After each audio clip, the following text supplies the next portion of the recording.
A paz do Senhor, irmãs, boa noite. Espero que todas tenham passado um bom dia. Quero compartilhar com vocês um pouquinho desse devocional, que falou muito com o meu coração. Vamos continuar, terminar o nosso trechinho que a gente estava aprendendo a respeito dos tipos de solo, da parábola do semeador. Hoje é a terra boa, o terreno do Espírito. No Lucas capítulo 8, versículo 8 diz: Outra caiu em boa terra, cresceu e deu boa colheita a 100 por um. A gente falou sobre a semente que caiu no meio do espinho, a semente que caiu no meio das pedras, a semente que o passarinho comeu. E hoje nós vamos falar da semente que caiu em terra fértil. Começa dizendo assim: Chegou o terreno tão esperado, a terra boa. No entanto, sugiro que guardemos os nossos sorrisos, porque esse tipo de solo requer muito trabalho e está bem distante dos outros que acabamos de ler nos 3 dias anteriores. O preparo de um excelente solo exige que esse se permita ser rasgado. Quem aqui já não viu uma terra sendo arada, com as máquinas? Antigamente era um instrumento que era puxado por um cavalo ou por um jumento, que fazia aqueles veios, os sulcos na terra para plantar a semente. Hoje em dia é tudo os tratores, maquinário, que ara a terra. Aquela terra ela precisa ser rasgada para que possa ser plantada a semente. Certamente a terra não nasceu preparada, mas foi mexida e aprontada por alguém que sabe manejar com maestria a ferramenta correta. Se a gente for querer, pelo menos eu que nunca fiz isso, querer arar e preparar uma terra para o plantio, vai dar tudo errado. Não sei dirigir um trator, não sei puxar um cavalo puxando um instrumento daquele, e com certeza não vai dar certo. Mas um profissional que sabe mexer num trator de maneira correta vai fazer do jeito certo. É o que a presença do Espírito Santo faz em nós. Ela prepara a terra do nosso coração.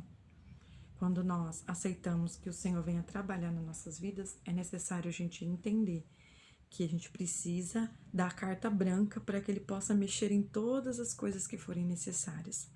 Às vezes a gente quer que Deus trabalhe na nossa vida, mas a gente segura algumas áreas e fala: não, Senhor, aqui não mexe não, aqui não trabalha não. E normalmente a gente não faz isso por medo.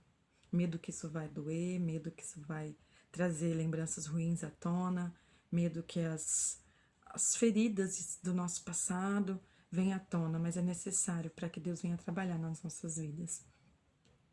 Amo um texto no qual o Senhor afirma que não sente falta do templo de Salomão, mas tem saudade da tenda caída de Davi. Em Atos capítulo 15, versículo 16, diz assim: Depois disso, voltarei e reconstruirei a tenda de Deus, reedificarei as suas ruínas e a restaurarei. Jesus não está falando a respeito de reestruturar o templo suntuoso de Salomão. Ele está falando sobre a tenda caída. Um momento simples, lá no início. Davi queria muito construir um templo. Ele tinha o maior desejo de colocar a Arca da Aliança num templo maravilhoso, onde o povo de Deus pudesse ir oferecer sacrifício, pudessem adorar a Deus. Mas aprove o Senhor que não aconteceu na vida de Davi. Aconteceu na vida do filho dele, Salomão. Mas o que Deus tinha para Davi era algo simples. E nos momentos de tenda, eram os momentos em que ele tinha conexão com o Pai, num lugar simples. Essa tenda que fala nesse versículo, em Atos capítulo 15, versículo 16, refere-se a nós. Nós somos a tenda. Somos simples, pequenos, mas carregamos uma preciosidade de valor inestimável. Essa preciosidade é a presença de Deus. Nós não precisamos ser doutores, mestres na palavra, teólogos.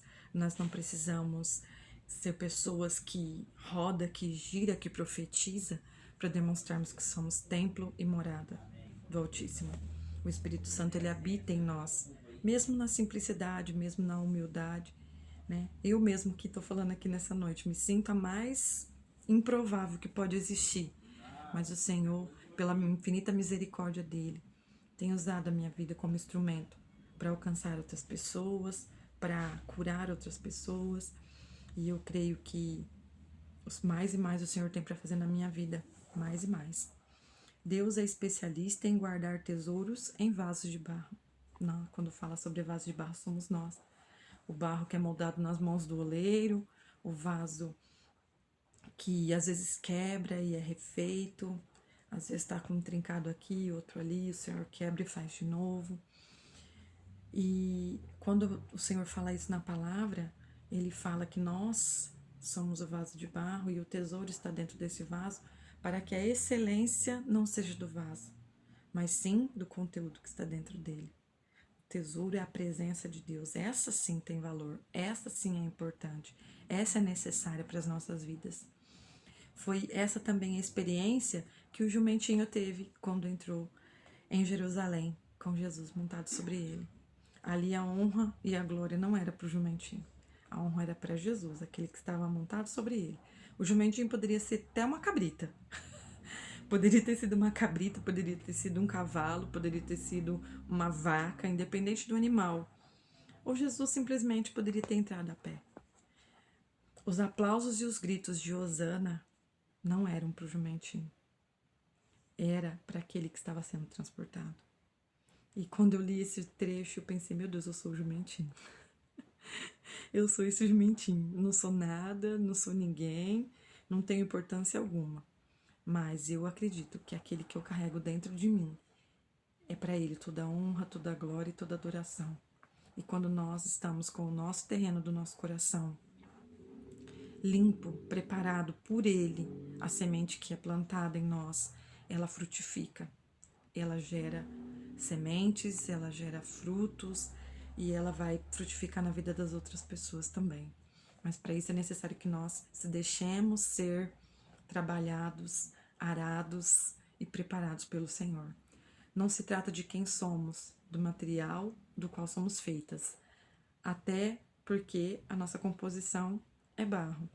Quando Deus fez Adão e Eva, tirou do pó da terra, tirou do barro.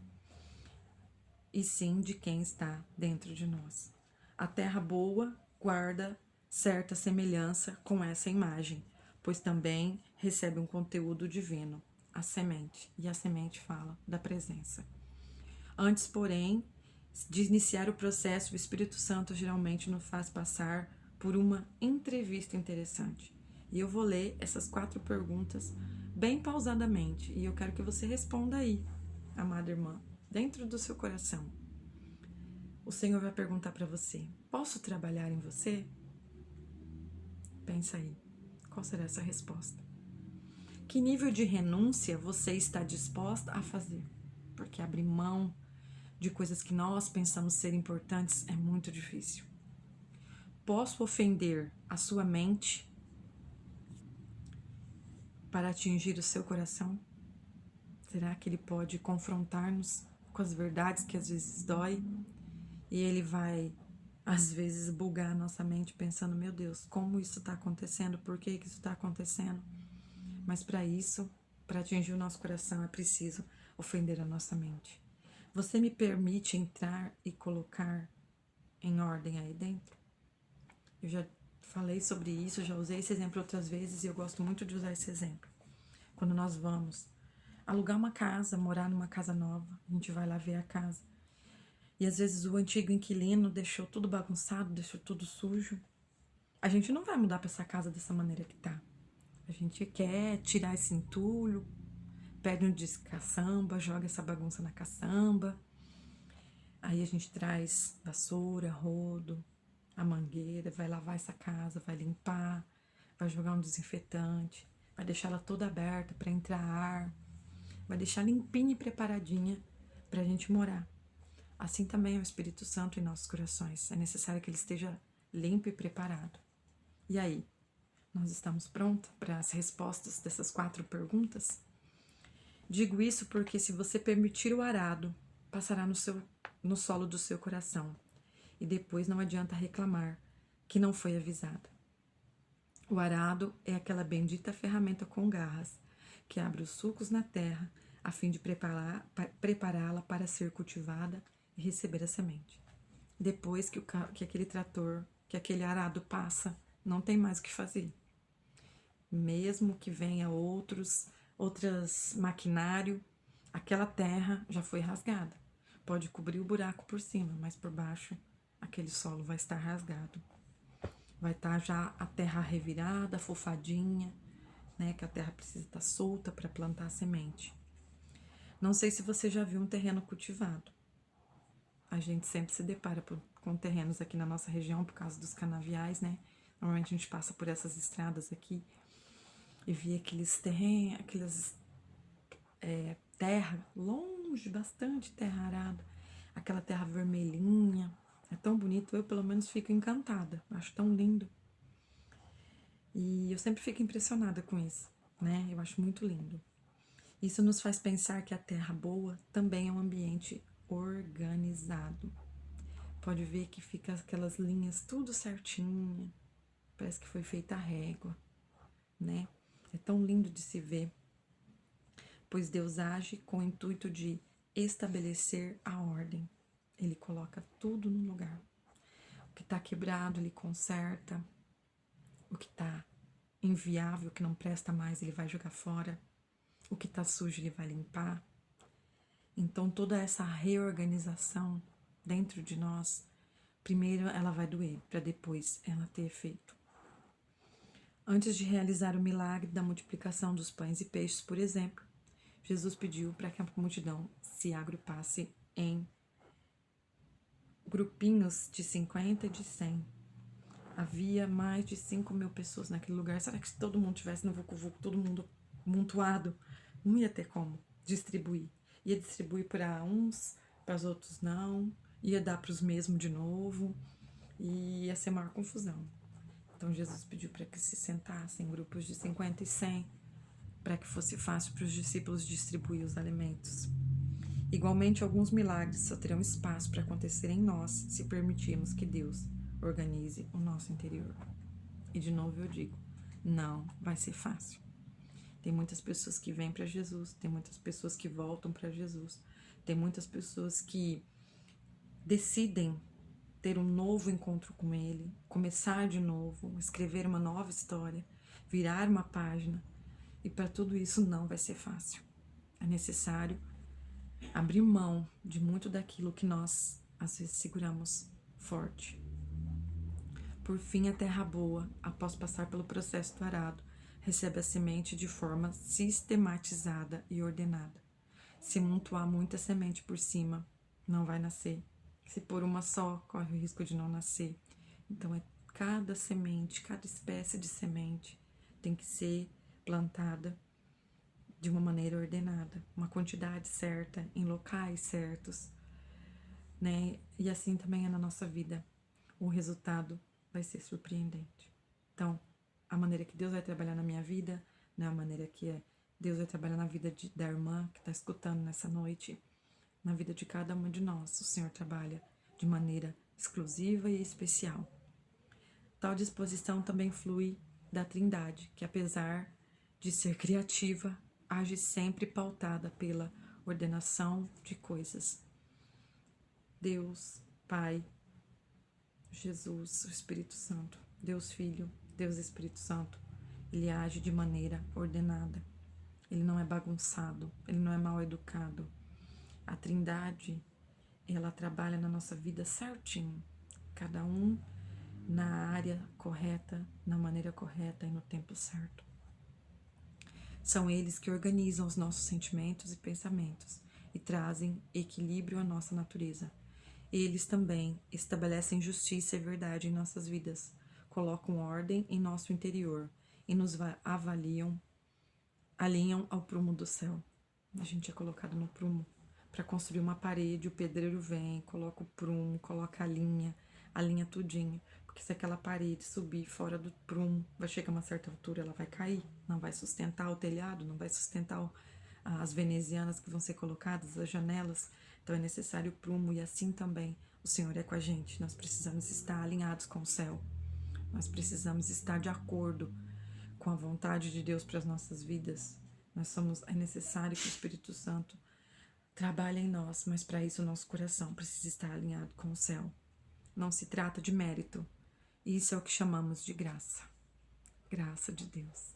A graça é o favor imerecido. É o favor que nós não merecemos. É algo que o Senhor deposita em nós, quando nós mesmos não daremos nada pela nossa vida. Neste dia, sinta a mão poderosa do Senhor sobre nós, na qual se vê escrito graça. A graça de Deus que diz: quero trabalhar na sua terra. E este é o momento de você responder: sim, Senhor, não vou fugir das dores necessárias, do que me empurra para o propósito e que me faz ser mais parecida contigo. Que nessa noite nós possamos dizer: Senhor, trabalha em mim, trabalha na minha vida. Tira tudo que não te agrada, tudo que não provém de ti. Limpa o meu coração, limpa a minha mente, limpa a minha alma, limpa o meu espírito. Trabalha em mim, Senhor, mesmo que doa. Quantas vezes a gente tem medo de pedir: Senhor, trabalha em mim, porque a gente sabe que vai doer. Mas se permita ser trabalhada pelo Senhor. Permita que as mãos poderosas dele estejam sobre a sua vida. Amém? Eu espero que essa palavra tenha falado com você. Espero que você tenha uma noite abençoada na presença dele. Que a sua oração nessa noite seja: Senhor, trabalha em mim e faz em mim o teu querer. Amém? E eu vou lançar aqui um desafio para quem assistiu o vídeo até o fim. Você vai colocar aí no grupo das mulheres, embaixo desse vídeo, o seu versículo favorito da Bíblia. Coloca aí o livro, capítulo, versículo, escreve o versículo embaixo. Eu vou colocar aqui o meu. João, capítulo 13, versículo 7. É o meu versículo favorito. Deus já ministrou várias vezes na minha vida através desse versículo. Na minha Bíblia diz assim: você não compreende agora o que eu estou fazendo, mas mais tarde, porém, entenderás. Amém? A paz do Senhor, e espero todos vocês na ceia do Senhor no domingo. Amém? Tchau, tchau.